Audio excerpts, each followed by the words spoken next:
नमस्कार दोस्तों, स्वागत है एक बार फिर से आपका पॉलिटी किसान के यूट्यूब चैनल पे। देखिए, काफ़ी टाइम से मेरे पास बड़े कॉल आने लगे हैं कि सर कंपनी से कांटेक्ट करना है, क्योंकि मैंने इस बारे में वीडियो बनाना बंद कर दिया था, क्योंकि मुझे लगा कि शायद आप समझ रहे होंगे।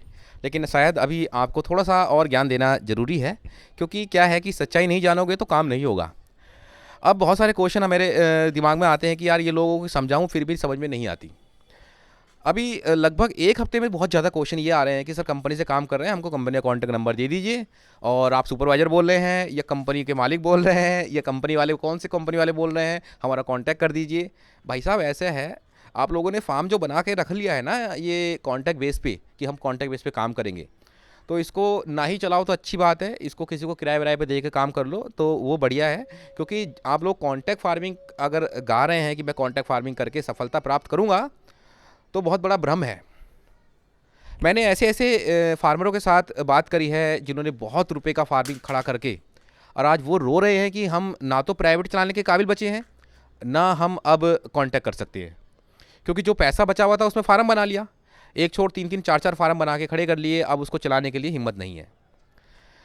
अब मेरा उन्हीं लोगों से ये क्वेश्चन है कि आपने जिस बेस पे भी फार्म बनाया हो, कॉन्टैक्ट बेस पे या प्राइवेट बेस पे, कॉन्टैक्ट बेस पे जिन्होंने फार्म बनाया है और वो नंबर की या इस तरह की जो डिमांड हमसे कर रहे हैं, या कहीं से भी उन्होंने नंबर ले लिया कंपनी का, तो पहले उन लोगों के पास जाइए जो कॉन्टैक्ट फार्मिंग कर रहे हैं, ठीक है, और एक बार उनके पास भी जाइए जो प्राइवेट फार्मिंग कर रहे हैं।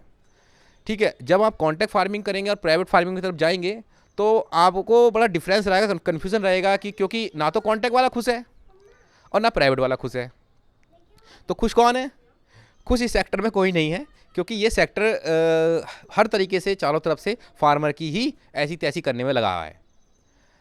अब आपको मैं एक सलाह दूंगा, आप उस आदमी के पास जाए जो अपना दाना बना रहा हो, एक बार उसके पास जरूर विजिट करें जो अपना दाना बना रहा हो। और मेरे हिसाब से ऐसा आदमी आपके आसपास जरूर मिल जाएगा, 150 किलोमीटर पे। एक बार उस पर जाकर पता करें कि क्या आपके फार्म पे जो दाना बन रहा है, क्या वो बच्चा अच्छे से पल रहा है, क्या आपकी कॉस्टिंग आती है, कैसे काम करता है। देखिए, मैं ये नहीं कहता कि दाना बनाने में टेंशन कम है, बहुत ज़्यादा टेंशन है। रॉ मटेरियल मंगाने की टेंशन है, मक्का की टेंशन है, मक्का को सस्ता देखना है, और आपको ये देखना है कि अपना जो रॉ मटेरियल है वो कितना सस्ता आएगा, हमें भाड़ा कहाँ सस्ता मिलेगा, कंसनट्रेट कौन सा लेना है। हर जगह टेंशन है। टेंशन किस काम में नहीं, मेरे काम में भी टेंशन है। मैं आपके सामने वीडियो प्रस्तुत करता हूँ, बहुत से लोग मेरी कार्ट पे भी रहते हैं, बहुत सारे लोग मेरे सपोर्ट में भी रहते हैं। तो हर काम में टेंशन है। आप ये ना सोचो कि कोई भी ऐसा काम है जो बिना विदाउट टेंशन और टेंशन फ्री होकर घर पे खा लोगे, ऐसा कुछ नहीं है, ऐसा कोई काम है ही नहीं। ज़िंदगी संघर्ष है, संघर्ष के साथ काम करना पड़ेगा आपको।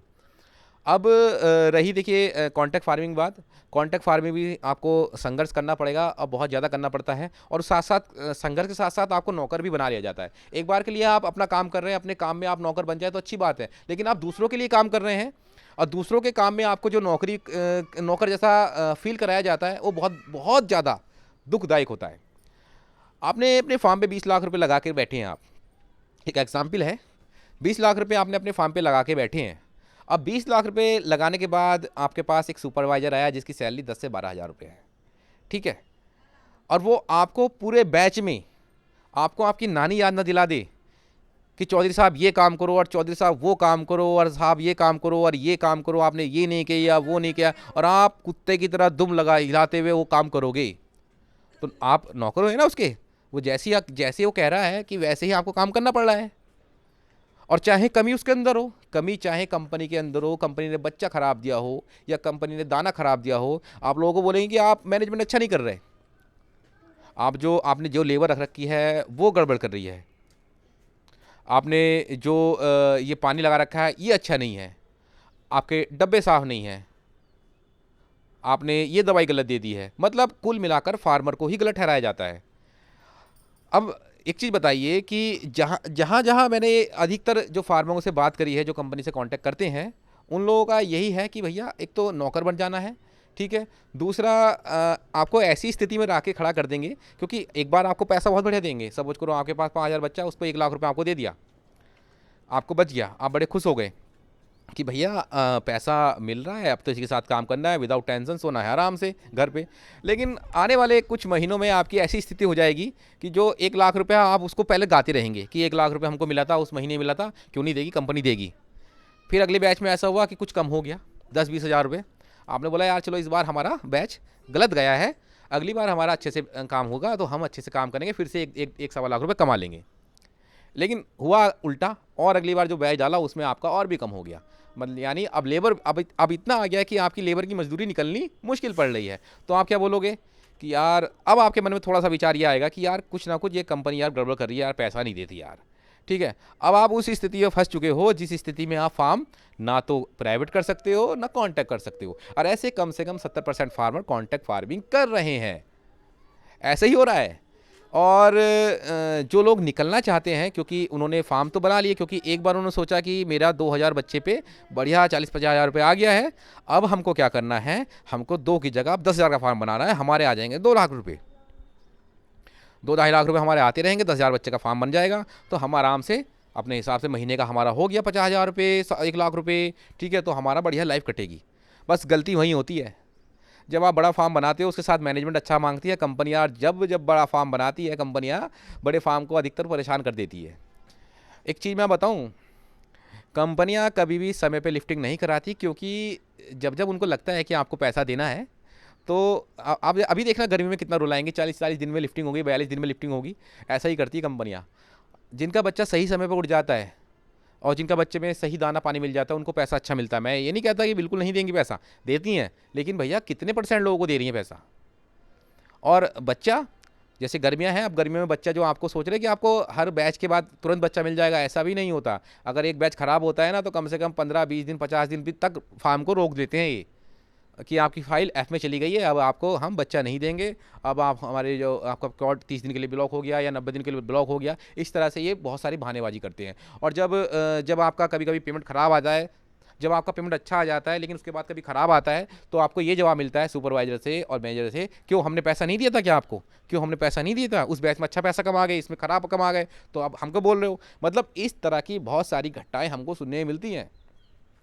फार्मरों पे चोरी का इल्ज़ाम लगाना, अरे आपके फार्म के आपके गांव के सामने आपको चोर घोषित कर देंगे। सपोज करो आपका बच्चा शॉर्ट हो गया, चाहे वो आपका बच्चा जो गाड़ी से आया है उसमें से बच्चा लगभग 100-150 बच्चा अगर गाड़ी वाले ने चुरा लिया या किसी को बेच दिया, क्योंकि ये भी धंधा चलता है गाड़ी वालों का, जो भी कंपनी गाड़ी आती है, उसमें से 100-150 बच्चा 200 बच्चा किसी को एक्स्ट्रा देकर बेच दिया हो, तो क्या होता है, उसमें आपका शॉर्ट पड़ गया, जिसके फार्म में बच्चा पड़ा। अब शॉर्ट पड़ गया तो वो आप चोरी, क्योंकि आपके बच्चे फार्म में शॉर्ट पड़ा, या तो आप जीसी कटवाइए या फिर आपका पैसा कटेगा। अब जीसी कटवाने में आप सोचो कि आपका वो कितना नुकसान कर रहे हैं। आपको अगर 500 अगर 100 बच्चा है तो लगभग 10,000 की जीसी कटवानी पड़ेगी आपको, और हाईएस्ट रेट पे काटते हैं, हाईएस्ट वजन पे काटते हैं। तो बहुत सारी चीज़ें हैं कॉन्ट्रैक्ट फार्मिंग में। आप समझते हो कि कॉन्ट्रैक्ट फार्मिंग करके आप बहुत सुकून की ज़िंदगी जी लोगे, ऐसा करना आपके लिए बहुत घातक है। कॉन्ट्रैक्ट फार्मिंग में बहुत सारी दिक्कतें आती हैं। अब छोटी छोटी दिक्कतें मैं आपके सामने शेयर करता हूँ और बताता रहता हूँ बीच बीच में क्या होता है। और कभी कभी ऐसा होता है कि आपका दाना रुक जाता है, जैसे आपका अगर बच्चा सब कुछ सही चल रहा है ना, चलो सब कुछ बढ़िया चल रहा है, कभी कभी दाना ही फार्म से ख़त्म हो गया, आपका बैग लग गया बच्चे का कम से कम 48 घंटे का, तो बस जितने दिन की 2 दिन की मेहनत जो आपने करी है ना, वो ख़त्म, फिनिश। तो क्यों ना भाई ये काम छोड़कर अपने दाने पे ध्यान दो। क्यों किसी के लिए मजदूरी कर रहे हो, क्यों किसी लिए काम कर रहे हो। आप कहोगे सर हमारे पास तो पैसा नहीं है, तो भाई जिसके पास पैसा नहीं तो क्यों कर रहे हो फार्मिंग, क्यों कर रहे हो फार्मिंग। अगर पैसा नहीं है तो भाई अगर किसी भी बिजनेस करने, नौकरी करो ना कहीं कहीं जाकर, अगर किसी बिजनेस करने के लिए पैसा चाहिए होता है। आप सोचोगे कि 50-60 हज़ार में आप फार्म चला लोगे, ऐसा नहीं, पॉसिबल नहीं है। अब उसमें भी आप फिर क्या होता है, जब पैसा नहीं तो उसमें भी आप एक जगह फंसते हो, डीलरों के थ्रू। डीलर बोलेंगे बस आप बच्चे का पैसा इकट्ठा कर लो और बाकी पैसा हम देंगे, बाकी पैसे दाना हम देंगे, लेकिन बच्चा हम आपका खुद बेचेंगे। बस वहाँ भी आप फंस गए। डीलर और कंपनी अलग अलग नहीं है, दोनों एक ही कैटेगरी के बिंदु हैं, दोनों भाई भाई हैं। अब डीलर क्या है, डीलर आपको बच्चा दे देगा, आपको आपने बच्चा मंगा लिया, 2 रुपये बच्चे में खा लिया आपने, 2,000 रुपये बच्चे मंगाए, 2 रुपये बच्चे में खाए, यानी 4,000 रुपये डीलर के जमा हो गए, उसने बचा लिए। अब चाहे आप भाड़ में जाएँ या मरें या जिए या पैसे कमाएं या ना कमाएं। अब ठीक है, अब डीलर जो आपको दाना देगा, ठीक है, अगर वो दाना उसको कैश में लगभग 40 रुपये का पड़ रहा है, वो आपको 43 रुपये पर केजी का दाना देगा। तो 3 रुपये पर केजी की बचत, 3 रुपये पर केजी बता रहा हूँ, 3 यानी जब मैं कहता ना मुर्गा 3 किलो दाना खाता है, 3×3 = 9 रुपये वहाँ ख़त्म कर दिए, ठीक है। और प्लस जो आपके 2 रुपये डीलर ने खाए वहाँ ख़त्म कर दिए, 9, 10, 11 रुपये की पूरी बचत डीलर अपने पेट में लेके बैठ गया। अब आपको क्या बचा, कॉस्टिंग तो आपकी वहीं जाएगी अब 100 के आसपास, 95 के आसपास। आप नहीं समझ पा रहे गरीब डीलरों का क्या करते हैं ये। आपको फ्री में कुछ नहीं मिलता, फ्री में यहाँ कुछ नहीं मिलता, ज्ञान भी नहीं मिलेगा फ्री में। आप लोग मुझसे फॉर्मूला मांगते रहते हैं, मुझसे ये मांगते रहते हैं, सर ये कर दीजिए, वो कर दीजिए। फ्री में तो कुछ लेना ही नहीं चाहिए, फ्री का चीज़ वो आपकी जेब से निकालते हैं। अब आपने सोचा कि दाना तो यार हमको 1 महीना डीलर ने दिया सस्ता, और उसमें भी डीलर रोता है, बोलता है कि यार ये नहीं करा, वो नहीं करा, पैसे नहीं दिए आपने, ये करा, थोड़ा ये दो, वो दो। मतलब आप हर जगह से घिरे हुए बैठे हो। तो ये बिज़नेस है कैश का बिजनेस है, कैश पे काम करें सर। और चाहे बैंक से जो आपने लोन ले रखा है ना, उसका सदुपयोग करें। जो आपने पीएम से जो लोन लेकर फॉर्म बना रहे हैं, पूरे पूरे फॉर्म मत बनाओ। 2000 बच्चों का फॉर्म बनाओ, वो आपके लिए पर्याप्त है। उससे आपका घर परिवार अच्छे से चल जाएगा, अगर उससे अच्छे से पालोगे। अमीर अभी मत बनो। अमीर बनने के लिए कि आज सपना देखा कि आज के आज हम लखपति बन के पूरा अपना फार्म को बना लेंगे, 2-4-10 लाख रुपए कमा लेंगे, ऐसा ना करो। पहले उसकी फार्म की स्ट्रेटजी समझो कि क्या उतार चढ़ाव होता है, हमको कैसे काम करना है, कहाँ हमको बच्चा डालना है, कहाँ नहीं डालना, कितने रुपये का डालना है, कितने का नहीं डालना। तो ये चीज़ अनुभव के साथ आती है। मैं आपको जो बताऊंगा वो अनुभव नहीं है। आप जो ग्राउंड लेवल पे महसूस करोगे, ग्राउंड लेवल पे जाओगे, फार्मिंग करोगे, रात में क्या दिक्कत आती है, दिन में क्या दिक्कत आती है, बरसात में क्या दिक्कत आती है, कैसे बीमारी का हल निकाला जाता है, ये सारी जो होती है, ये होता है अनुभव। ये अनुभव से आता है। बच्चों को पहचान कर कोई ऐसा आदमी आता है कि फार्म के अंदर घुसते ही ये बता देगा कि फार्म में ये दिक्कत है, ये परेशानी आ रही है। तो ये चीज़ें ध्यान रखो। और कांटेक्ट मत करो यार। ये फार्मिंग का बिजनेस है, इसमें आप तो करोगे, आप बर्बाद होगे, दूसरे को लेके मर रहे हो। क्योंकि अच्छा, एक चीज़ और मुझे सुनने में आ रही है भाई साहब, जो 48 रुपये का बच्चा है वो भी आउट ऑफ स्टॉक चल रहा है हैचरों से। मतलब हैचरियाँ जो दे रही हैं 15-15 दिन की डेट दे रही है कि 15 दिन बाद, 20 दिन बाद बच्चा मिलेगा। तो कौन ले रहा है उन बच्चों को? हम जैसे ही ले रहे हैं भाई साहब, हम जैसे ही उनको पैसा कमा के दे रहे हैं। तो भाई बर्बाद हो। पॉलिटी किसान चैनल वाला कितनी बार समझाएगा आपको कि भैया ये करो, वो करो, ऐसा करो, ऐसा नहीं करो। क्योंकि जब तक आप गिरोगे नहीं ना, आपको उठना नहीं आएगा। मैं आपका कितनी बार हाथ पकड़ के रोकूँ कि यार मत ऐसा करो, ये गलत काम मत करो, ठीक है, लेकिन नहीं। लेकिन आपको गिरना है, गिरो। और गिर के जब खुद खड़े होगे ना, तब समझ में आएगी कि हम क्या कहते हैं, 1 रुपये की 5 रुपये की वैल्यू क्या होती है, कितना हमें बच्चा डालना चाहिए। तो वीडियो पसंद आया दोस्तों, चैनल को सब्सक्राइब करें, वीडियो को लाइक करो, शेयर करना ना भूलें। पोल्ट्री किसान की ऐसी जानकारी और जैसे ये जो उतार चढ़ाव है, इसकी जानकारी अगर आपको चाहिए, अपडेट चाहिए, तो हमारे चैनल को जरूर सब्सक्राइब करें। हम दाना बनाने से लेकर आपकी हर तरह की मदद करते हैं जो भी आपकी फार्मिंग में होती है। मिलते हैं दोस्तों नेक्स्ट वीडियो में, तब तक के लिए जय हिंद, वंदे मातरम, जय जवान, जय किसान।